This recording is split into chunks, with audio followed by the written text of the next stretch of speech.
Hola, soy Mercedes Salgado y estoy aquí para invitaros a mi próxima exposición, a la inauguración, que será el día 8, este miércoles, a las 6 de la tarde, en la sala de exposiciones del Centre Cívic Pere IV de Barcelona.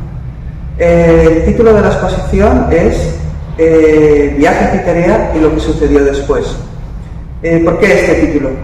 Ella representa simbólicamente en la literatura y en la mitología, es un símbolo, es una isla y es un símbolo de belleza y de amor, tanto de belleza y amor espiritual como de belleza y amor carnal. He elegido este título porque considero que todas las obras de alguna forma nos hablan siempre de un sentimiento de belleza, pero también de amor no solamente hacia los demás, sino hacia uno mismo.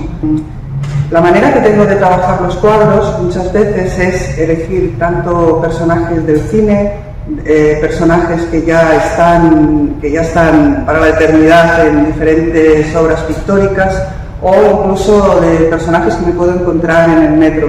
Con esto creo escenas, instantes, que podrían ser como una película instantánea, que nos llevan a mundos oníricos o soñados o sueños que muchas veces tienen que ver con la realidad. De esta manera la realidad se convierte en sueño y el sueño se convierte en realidad.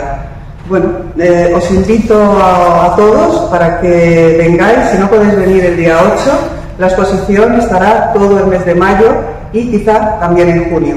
Además hay muchas actividades paralelas a todo lo que implica las relaciones humanas de pareja, de soledad, de aislamiento, de belleza, de amor, etcétera, etcétera. Estáis todos invitados.